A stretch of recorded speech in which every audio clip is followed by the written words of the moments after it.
To us. KENS 5 tracked down Andre McDonald, who's now on house arrest. He was released from jail today. His wife disappeared a month ago, and investigators fear she has been murdered. All new tonight, Eyewitness News reporter Henry Ramos went face-to-face with the prime suspect. This is Henry with Channel 5. Seconds later, Andre McDonald answers the door. Would you like to say anything to us? He has been in jail for nearly a month. Deputies say he had something to do with his wife's disappearance. Andreen hasn't been seen or heard from since March 1st. She is believed to be dead. With the door barely cracked, here's... Yo, hold on. So we're gonna get right back to the video. But if you want to know how to draw or paint like me, hit the like, hit the subscribe. If you want to support your boy and buy some of my merch, you know, I got information on that down in the description below. You can check out my store. I also got some new music coming out this Friday. So tap in, tune in, show some love. I appreciate you, and let's get right back to the video. Hey yo guys, what's happening? It's your boy Araine TJ back again with another reaction video, and today we're going over this crazy story, gang. Like, I just watched the majority of this and you guys gotta hear this story, right? But before we get into that, it's originally by Horrendous Crimes, you know what I mean? Hit the like, hit the subscribe if you're not already subscribed to them. You know, it's that easy, 2 clicks. If you like the drawings to the side or the artwork to the side, you know, you can hit the like and subscribe for me too, because that's really what I'm about. I'm just trying to make art, push my art. Now, the title of this, you can see she married a clever man, and she did bamboozle him, gang. I ain't gonna lie to you.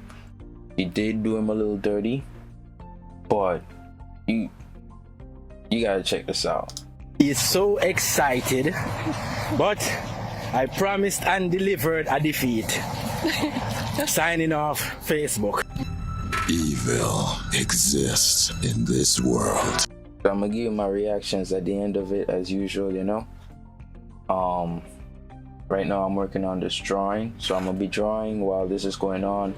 I'm gonna speed it up as usual. Let's keep it going.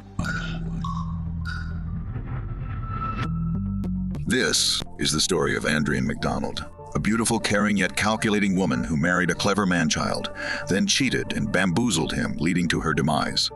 The story takes us to where it all began in Port Antonio, Jamaica, a beautiful treasured community known for its stunning beaches, relaxing rivers, and the peak of the Blue Mountain Range. Andreen grew up in a close-knit family in Port Antonio, Jamaica, where she was showered with love and attention from her family and extended family. After graduating Titchfield High School, she went on to pursue her business marketing associate's degree at Excelsior Community College, as she wanted to one day own her own successful business. A health and fitness junkie who regularly hit the gym was always encouraging others to exercise regularly and drink plenty of water. Now, if you don't know Jamaica, Excelsior, bro, good school, bro.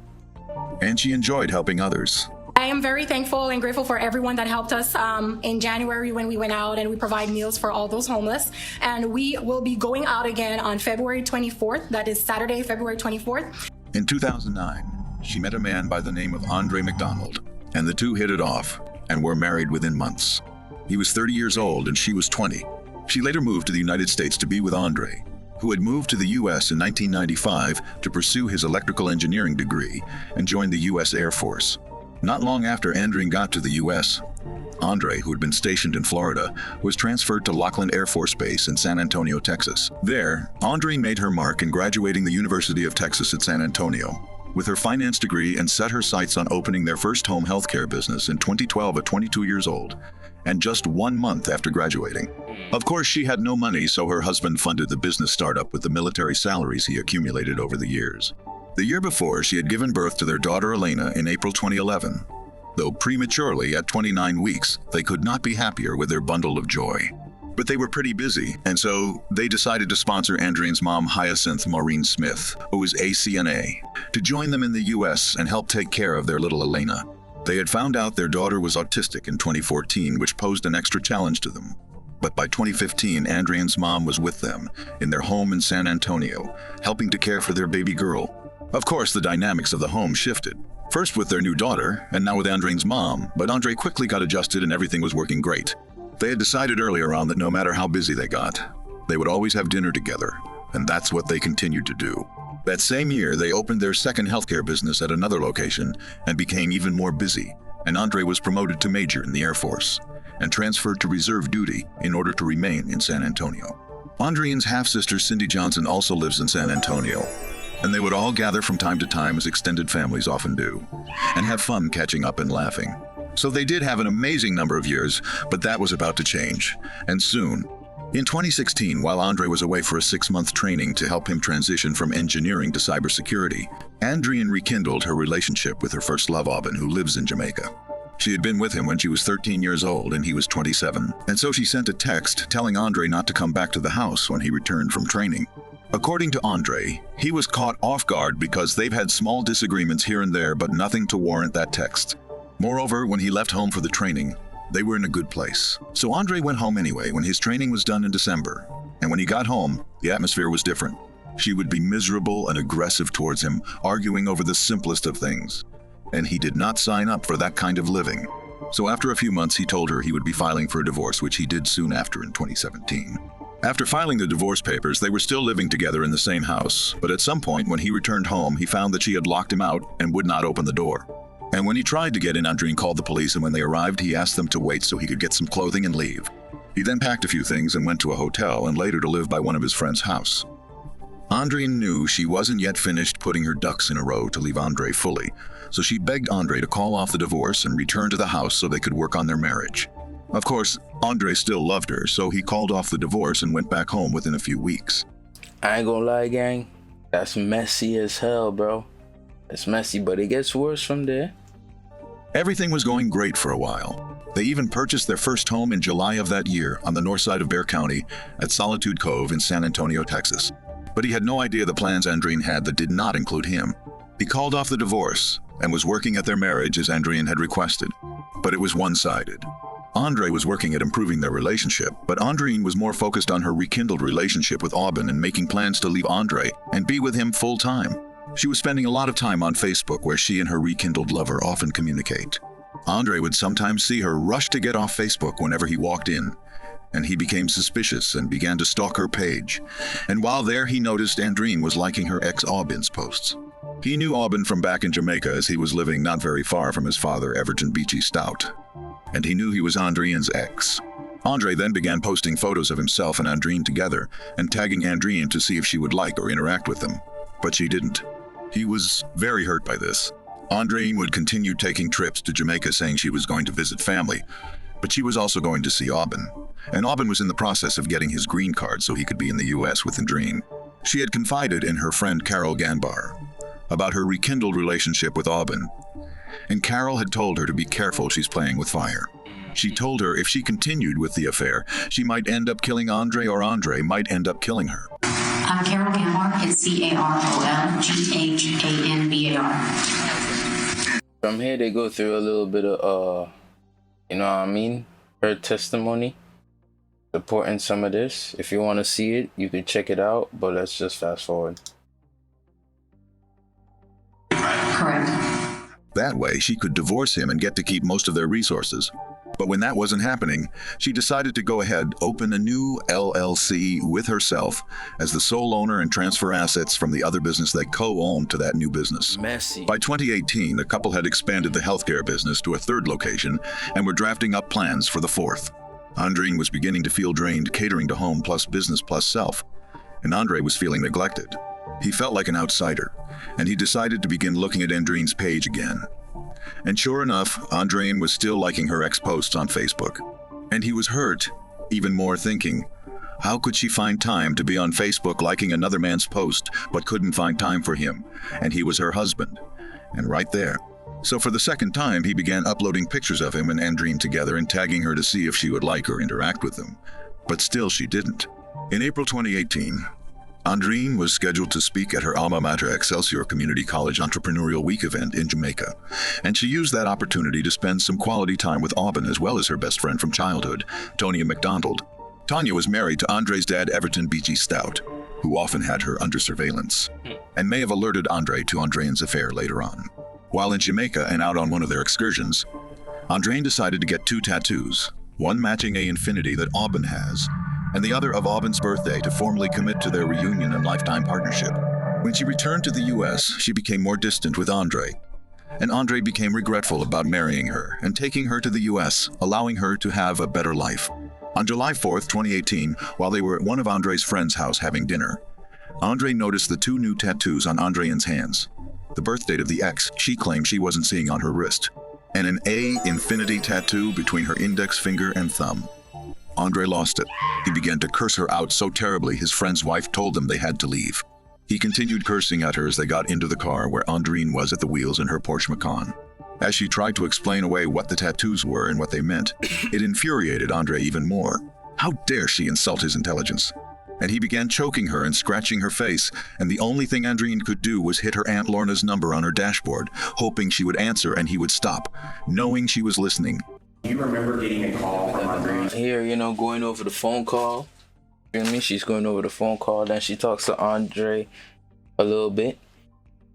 We're gonna skip forward with that again too, but like I said, if you want to watch the original thing, I got the link to the channel in the description below. Facebook, and she liked something that he posted. Andreen had hoped Andre would not catch on to her tattoos or find out the meaning of them, but she underestimated him. At this point, their relationship was at the point of no return. There were no more eating dinner together as a family, and they were sleeping in separate rooms. They continued on with business as usual, like nothing but coffee was brewing at home, and to the outsiders looking in everything looked great. She even threw Andre a birthday party for his 40th birthday on February 16, 2019, where she again asked him if he would go with her to Buju Banton's Long Walk to Freedom concert, which was due to take place a month later on March 16, 2019 in Jamaica.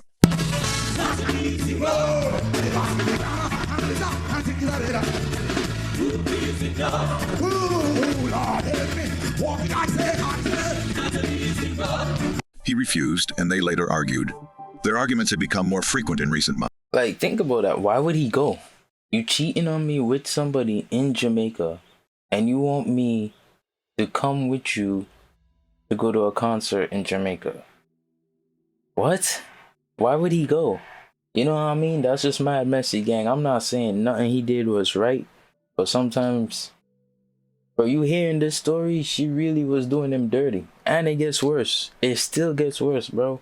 Like, if you married to him, you're business partners, you have a child together, you still living in the same house, you call him back after he was gonna divorce you to do all this? Like, what? That's crazy, bro. Crazy. And it was somewhat expected and normalized. But little did they know it was about to get worse. On Thursday, February 28, 2019, they met up at H&R Block to have a 6 p.m. meeting about their taxes. And while they were there, Andre quickly learned Andreen had opened a new business in 2018 called Elena's Property Management LLC, and his name was not on it as an owner. Even worse, he discovered Andreen was moving assets they co-owned from the other business into that newly formed LLC, and he had no idea. Andre instantly became irate, and they had a long, loud argument which continued via text after they left H&R Block and was heading home in separate cars. She had stopped to get Elena some pizza at Pizza Hut before heading home. According to Andre, when he got home, he told Andreen he was going to divorce her for real this time, and Andreen became extremely angry. So he left the house and went to a gas station, and then went to a nearby park until around midnight, because he did not want to have a confrontation with Andreen. And he thought she would be asleep by midnight when he got home. But when he got home, Andreen was still up sitting in their living room, and she started arguing again. He tried to avoid the argument, but Andreen was the one pushing the argument, and she called him a batty boy and told him to go suck his meta. Then she spat in his face. At this point, he held her face with both hands, and while doing so, his head hit her jaw and it began bleeding. Andreen then went into the master bathroom to assess the damage to her jaw, and when she saw it, she then charged at him, and he tripped her and she fell. Then he gave her 2 kicks and she started wheezing. He then heard Elena coming down the stairs, so he went and got her and brought her back upstairs, remaining with her for about 30 minutes. He then returned downstairs, and Andreen seemed dead, so he checked her pulse and she was dead. He then got 2 huge black garbage bags from the garage and put one on her top half and the other on her bottom half, using a belt in the midsection to hold the bags together. Then he cleaned up the minimal blood that had spilled on the bedroom and bathroom floors. He then left Elena sleeping upstairs and drove 6 miles to 680 Specht Road and dumped his wife's body, removing the garbage bags and her clothing, leaving her naked in the field. He then returned home.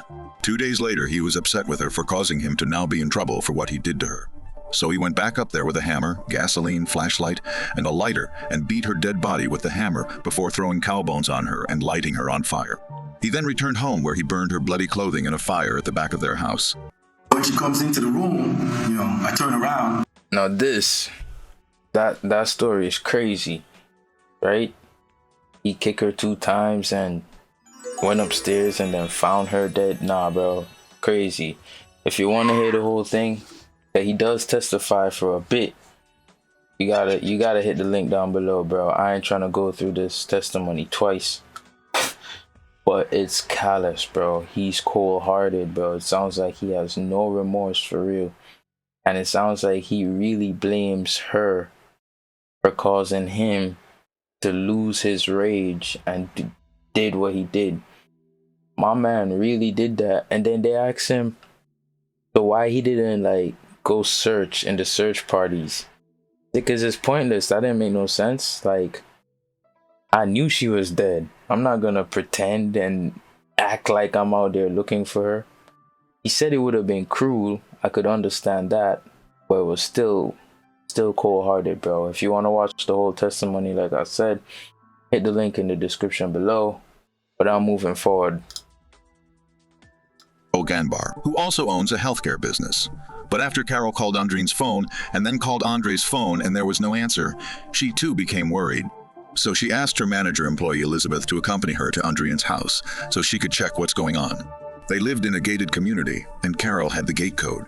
When they got to the house and knocked on the front door, there was no answer. They tried the doorknob, but it was locked. So they went around the side to get to the back door. But while on their way, they noticed an area looking like a fire was just there, and they could see a partially burnt zipper. They then continued to the back, knocking and calling out, but no one answered, so they tried the back doorknob and the door opened. The first thing they noticed as they entered is that the dogs were not walked or fed, which was very unusual. As they continued to the master bedroom, they noticed a smudged spot as if it was hurriedly wiped up. They then went into the master bathroom and noticed blood smear on the light switch. At this point, Carol is panicking, thinking her worst fears has come true. She recalled Andreen telling her that if she ever turned up dead, it would be Andre that killed her, and this may have been that day. She quickly took a photo of the blood-smeared light switch and immediately called a detective friend of hers to get some advice on what to do. The detective told her to call Andreen's mom first, then the sheriff's office, and that's what Carol did. Andreen's mom, Maureen, had been called in to work the night before to fill in for a manager who was ill and couldn't make it for the overnight shift. When Maureen got to the house and they were inside looking around, Andre walked in through the front door, and they all shouted at him the question on everyone's mind at that point. Where's Andreen? Where is Andreen? At which point he turned and ran to his car. At this point, Andre knew he had royally screwed up having Andreen's mom and friends onto him.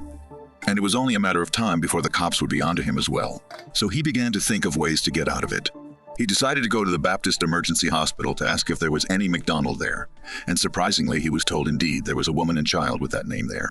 In shock, Andre turned and walked away because he knew he had murdered Andreen, and there's no way that could be her. He then went back to the house.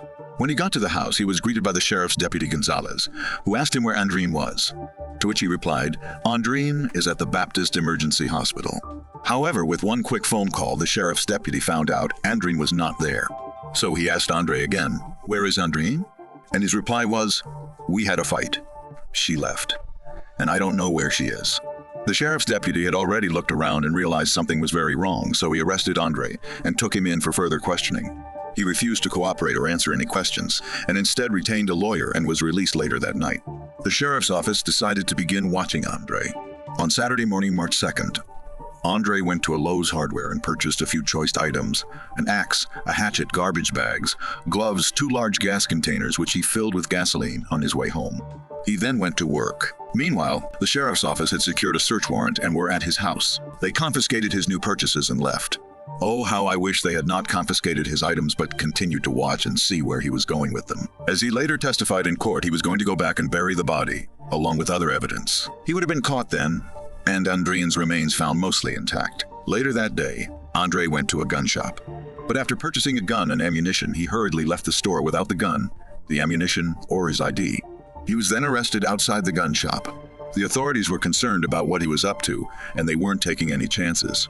According to Andre, he was buying the gun to protect himself, but I would have loved to know from who. He was held for a month pending $2 million bond, which was later drastically reduced to $300,000, which was paid, and he was released with an ankle monitor. We're hearing from the Air Force major suspected in his wife's disappearance for the first time since his arrest. Would you like to say anything to us? KENS 5 tracked down Andre McDonald, who's now on house arrest. He was released from jail today. His wife disappeared a month ago, and investigators fear she has been murdered. All new tonight, Eyewitness News reporter Henry Ramos went face-to-face with the prime suspect. This is Henry with Channel 5. Seconds later, Andre McDonald answers the door. Would you like to say anything to us? He has been in jail for nearly a month. Deputies say he had something to do with his wife's disappearance. Andreen hasn't been seen or heard from since March 1st. She is believed to be dead. With the door barely cracked, here's the only thing he told me. No comments right now, just nothing. Relax. He told me he has no comment and was just relaxing. Before we tracked down the Air Force major, he walked out of jail on a lower bond. Here, he didn't say a word to reporters. Andre is on house arrest wearing a GPS monitor and is only allowed to and from work. Today also happens to be his daughter's 7th birthday. Is there something you would like to say to your daughter? No, I don't have anything else to say. Okay. For the next couple of days, the authorities would work to try and put the pieces together as to what happened to Andreen. But apart from that, Andreen was nowhere to be found and Andre was silent.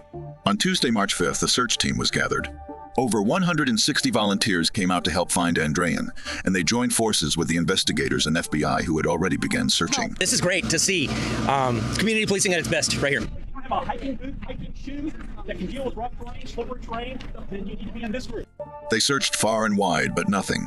Then one day they stumbled upon some remains, but it was determined not to be Andreen's as that person was much shorter. Meanwhile, Andre was offering no help at all, as he said.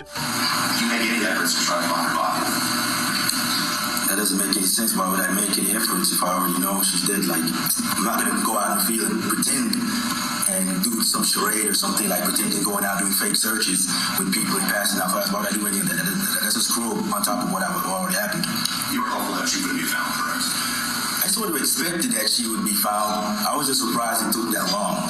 After weeks of searching and coming up short, the official search was called off. But people in the community were forming groups and continuing the search for Andreen. It would be 133 days before Andreen would be found. The search for missing mother Andreen McDonald is officially over. On July 11, 2019, a farmer in search of cow bones on a private property 6 miles away from the McDonald's home stumbled upon a very foul smell. And upon closer look, he noticed a human skull and bones mixed in with cow bones and alerted the property owner, who then notified the authorities. My name is Clifton Flavundi. When you saw the remains, what was the thing that you saw that made you realize that wasn't a cow? Well, the first thing I saw was a skull. 2 days later, on July 13th, dental records confirmed the remains belonged to Andreen. And what a relief it was. That same day, Andre was at home chillin' watching Serena Williams play, when he got a text from one of their employees telling him that the news is reporting they found a body on Specht Road believed to be Andreen's. Andre replied, okay, then asked what the person wanted to eat for dinner. Wings or pizza? He was finally arrested and charged with first-degree murder. Her husband, Air Force Major Andre McDonald, has been arrested and charged with her murder after her remains were found in North Bexar County. Eyewitness News reporter Roxy Bustamante is live at the Bexar County Sheriff's Office with the very latest. Roxy, how did they manage to identify her remains so quickly? Phil, it was the dental records, and I spoke with her family today. They said when they were notified this afternoon, at the same time, Andre McDonald, her husband, was being arrested at one of their family homes. Now, he has been charged with murder and is being held on a $2 million bond. Now, Andre McDonald was stoic as he was being walked out by deputies today. Previously, McDonald was arrested for tampering with evidence, and investigators believe he tried to destroy a receipt that had a list of supplies and evidence of trying to dispose of a body. His wife, Andreen McDonald, was reported missing on March 1st after she didn't show up for work. However, he had strong defense attorneys who were able to remove murder as an option, and a weak prosecution. And the jury later found Andre not guilty of murder, but guilty of manslaughter in January of 2023. We do begin tonight with that stunning verdict in the murder trial of Andre McDonald. The Air Force Major found not guilty of murdering his wife Andreen, whose body was found dumped in a field back in 2019. Instead, the jury chose to convict him on the lesser charge of manslaughter. He was later sentenced to a maximum of 20 years in prison with parole eligibility after 10 years served. He had chosen the option of the judge sentencing him instead of the jury in the beginning of the trial. And although the manslaughter charge carries a sentence of between 2 and 20 years, the judge gave him the maximum 20 years. Based on what he heard and saw throughout the trial. He thought he was slick. He thought the judge would be less emotional in their decision. That's what he thought. That's what he was hoping for. I'm telling you, he thought he was slick, but he got the whole 20. Tell you this, that your attorneys did a great job. You already know this. They tell your demeanor reaction after they got you off the murder and down to the manslaughter, and just every objection, everything they've done, and both sides they've fought, done a great job. We've had a lot of cases in here. They've done a great job, but now we're down to manslaughter, so I have to consider manslaughter. Go ahead and stand. I'm going to tell you on basis. I'm weighing the mitigating on versus, obviously the bad. I mean, you have no criminal history, military service, become a major in the Air Force, and obviously nothing justifies the death. I understand the anger, if I truly believe you, as far as tattoos, or at least you believe it, the achieving the money, the business, and at least from your eyes, that you thought they're going to off me, they're going to kill me pretty soon over there. So take that all as true. I can see, I can understand the anger, but it's still not a right to take a life. In addition, it seems like you had this good relationship with your mother-in-law. They're strong. You've got since the family before they come here, and they're just mad. You don't even know how to look at it. They've actually seen that they still care. At least I can't put words in their mouth more forgiving than I've seen others. Not that others are wrong. It just seems like they still care for you. She said you were a smart man, intelligent man. You didn't have to do this. So that was strong with her and the rest of the family members. I think your sister said it here too. The letter, they say it better. No prior criminal history, no prior arrest, no record of discipline, distinguished military career, no prior history of discipline throughout his life. She talks about your support of and helping her with her disability or autism. But I also have to weigh that against, what I heard in the testimony is more on the punishment side. I saw your anger. Before you understand some of it, but I saw your anger where you said you want to go hit the bones, even though I believe that was more of just covering up that anger of everything that you had heard and cutting off prosecutors too sometimes before their objections to hearsay. I could see that temperament, and I think I recall Amber's testimony saying that if I ever die, and you killed, it's going to be because of your actions. So she obviously felt some fear there, and I did hear some evidence in the prior assault, maybe I won't say minor, no assault or egregious, but I didn't see any arrest on that or major bruising. Obviously, it's caused death in this incident, but it's also devastating that you had to cause your death with your child. I mean, at home, coming down, seeing part of it, and being there, and you know this, because I just watched your eyes. The only time that made me welled up a little was when you're talking about your daughter. That's terrible that she had to be there, and with the victim's body with cow bones. That's also sickening to leave her there with cow bones again, to cover your actions, but to do that with the animal cow bones. In addition, not to top it off, is one of the against your mitigating stuff is that you burned the body, beat it with a hammer, and desecrated her corpse. And like after that, it didn't seem. It almost seems like emotional, like a serial killer or something. It doesn't match up with your military career and everything else that you got here. It just didn't fly with the background. And the last thing that kind of had me weighing is your emotional state throughout this trial. And it's not saying the remorse is you have to take your attorney's advice. It's not remorse like I did it or I felt wrong. You just didn't show any compassion or emotion for the defendant's father was up here testifying. It almost seemed like I was watching you.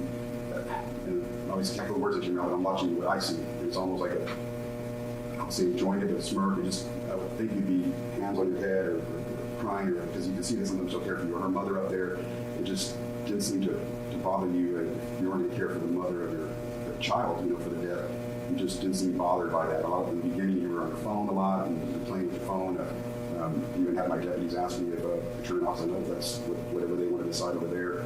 And it disturbed me that the only time you seemed to pay attention is when they showed her bones up there. You were looking like very interested in it again, not in sadness of some sort. It disturbed me. It just didn't make sense with your background and no criminal history. And obviously, I know there's appellate issues about getting up on the stand and testifying or whatnot, but I honestly thought, well, I didn't hear, even when he was on the stand through the whole trial, but if the attorneys were putting up, he showed some emotion and it made him help him more. I mean, that's just my personal opinion. I thought he showed that he had some sorrow to the family and whatnot. It was a matter of fact, describing I'm hitting the bones like this, I'm hitting like a movie. There's nothing, no emotion whatsoever, describing matter of fact that I'm hitting her, C's body in the face and I'm giving another back. just defied me and imagination. I thought maybe in punishment he's going to come over here, maybe he will cry and show some emotion. And I understand your attorney's arguments that you're going to say that another time when you want to do that personal, but this is your opportunity too. So at this point, I'm going to go ahead and sentence you to 20 years in institutional detention in the Texas Department of Criminal Justice. The good thing that you have for you going is you're eligible for parole in half that term. That's just by law, so that's 10 years. And you do have over 2 years credit, 2 years 4 months, so a little over 7.5 years. Doesn't mean you're going to get out. I mean, it's just parole eligibility. The bad thing is I do recall you saying that you were angry and that why the hell did this have to happen to me, and like you were blaming her death for what happened to you. I can tell you that Texas prisons, Mr. McDonald, they are going to be hell. And I do wish you well. I don't want you to get harmed there, but it is going to be hell in the time that you're there. And hopefully you do something good and seek forgiveness from the family and everybody when you do parole. Okay? So good luck. Good luck. And he was given an additional 5-year prison time for evidence tampering. As in all cases where there is a dead victim and the only witness is the defendant, when that defendant takes the stand, we have to take everything they say with a grain of salt. At this point, we are hearing one side of what happened, and the defendant is usually well advised by their attorney and looking to save themselves.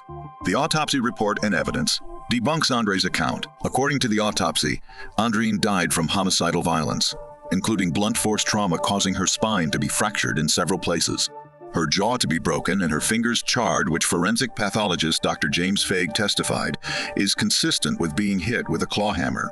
Andre said his head accidentally hit her jaw, then he tripped her and kicked her twice and she was dead.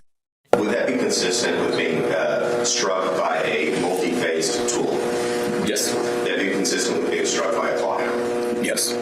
According to Elena's caretaker, in the days that followed Andreen's disappearance, Elena reenacted the scene at the site when Andreen was dumped, which they later found out was that scene. She placed a doll on the ground outside between some stones, then threw some sticks on the doll and asked, "Where's the fire?" She also told the caretaker, "Daddy hurt Mommy." Andre said he left her alone at home sleeping when he went to dump Andreen's body on the night of the murder. And he went back 2 days later on March 2nd to beat and burn her body. Elena was taken away from the home by Andreen's mom the day after the murder, March 1st, 2019, and she has not seen Andre since. What seems to be lost sometimes in this is that there's a little girl who, as of March 1st, has not seen either parent. And I just want people to remember that. Elena will need guidance and help for the rest of her life. I'm going to trust the process. I actually enjoyed watching being arrested. That was nice. Yeah, I like that little public shaming. According to Elena's second grade teacher, Miss Douglas, Elena was extremely tired when she came to school on Friday, March 1st, and she fell asleep, which had never happened before. I'm Kelly Douglas. I worked at Spect Elementary. I was a second grade teacher. Did Elena show up to school this morning? She did. Was there anything that you noticed about her appearance that day versus what you typically would see? Yes, she did not have a jacket or a coat, and that was unusual for her. They brought their own snacks from home. On that day, March 1st, 2019, did Elena have a snack? She did not. How was her demeanor, I should say? She was a little more clingy that day, and she was a little more tired that day. You said a little more tired. Mm-hmm. What did Elena do? She slept for a good part of the morning. I had a little area over next to my teacher table with pillows, and I did not typically let the students sleep, but that day she really looked tired to me, and so I allowed her to sleep in that little area over there. And according to Elena's school counselor, Elena, who was usually happy and playful, was then sad and angry and wanted to rip things apart and burn the other kids. She then takes a Play-Doh utensil and cuts it up and says, "I'm going to cut you up and you're going to die." She has told other children that she wants to burn them. Andre said she came downstairs when he was finished murdering Andreen, and he brought her back upstairs where she fell asleep within 30 minutes, and he left her at home sleeping when he went to dispose of Andreen's body. How could Andre have kicked her twice? Yet she died from blunt force trauma to her jaw and spine. And how could Elena reenact what Andre did to Andreen's body the second time he went there on March 2nd, if she hadn't seen him since the morning of March 1st? Why would Elena be so tired at school if she woke up within the hour and was put back to bed within that same hour? The evidence does not align with Andre's account of what happened. Here is what I think happened. As they got home and continued arguing even louder and stronger, Andreen wanted the argument to end, and she was very dismissive of Andre instead of being apologetic. So as she walked to the master bedroom to get out of her work clothing, Andre followed her there, still cursing at her, telling her he's going to file for a divorce and this time he will go through with it. Andreen told him to go right ahead, and it infuriated him.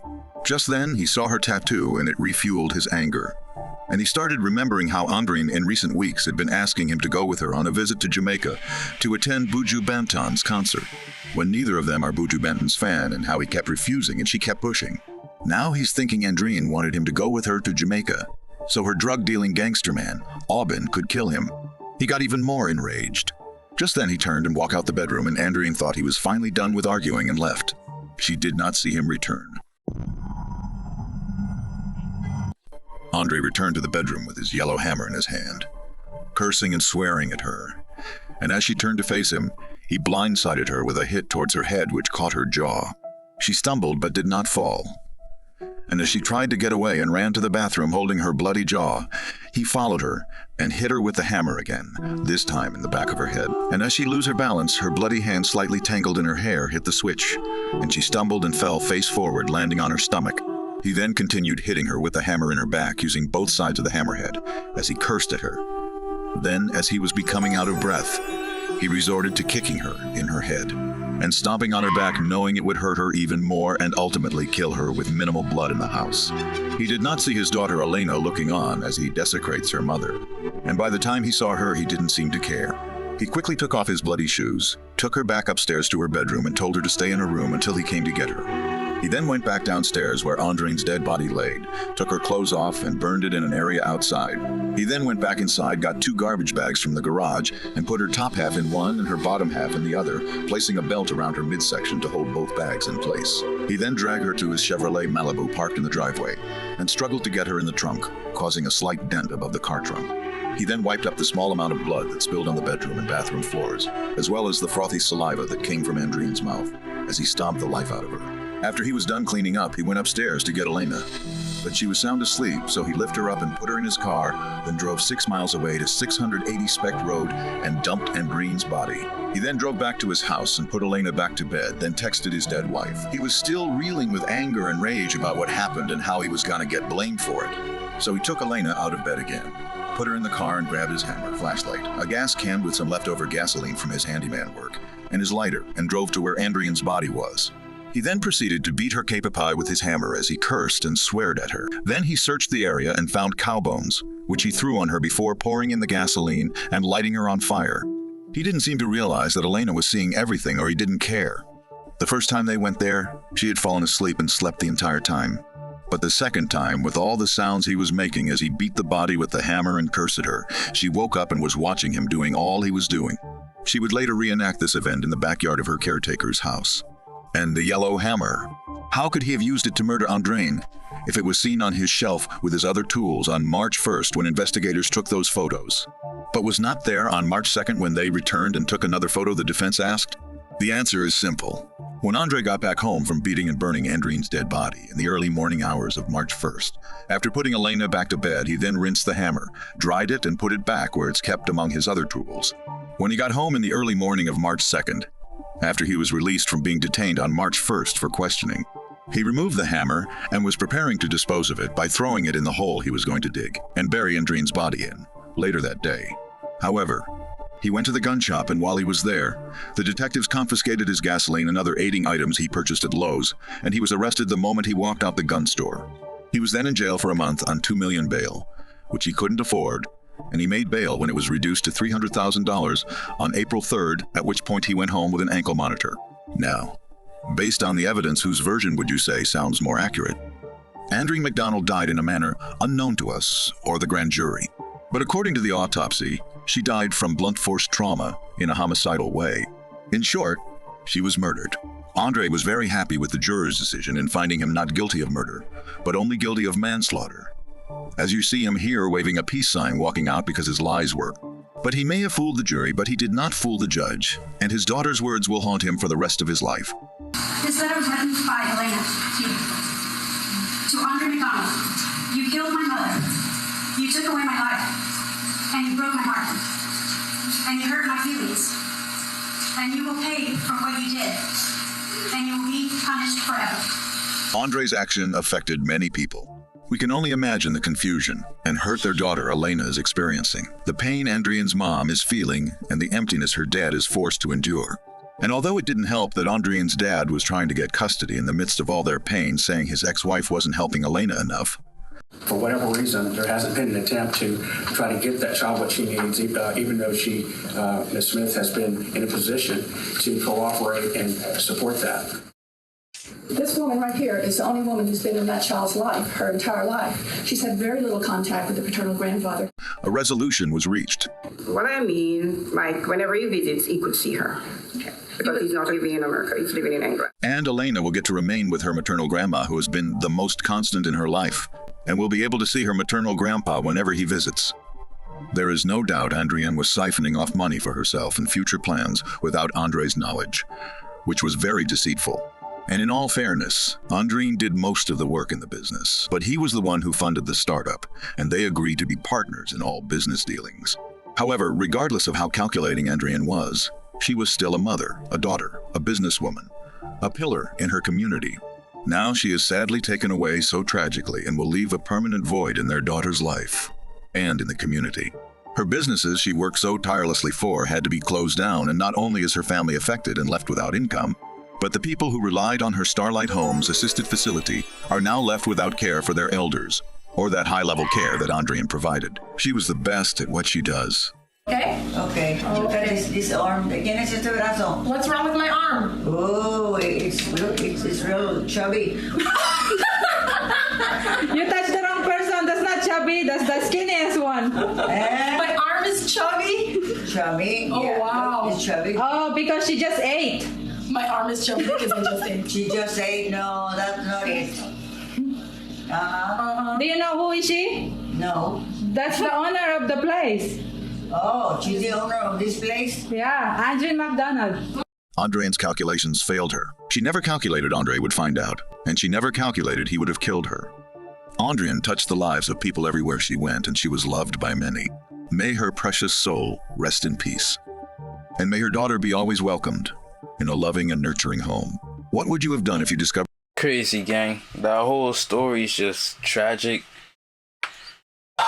Sad. You know what I mean? Real sad, real tragic, but like I said, if you want to see his whole thing, check the link down below. If you like my drawings to the side, hit the like, hit the subscribe. I got a lot more art coming for you. Thanks for watching today's video, and I'm going to see you in the next one. All right, bye, everybody.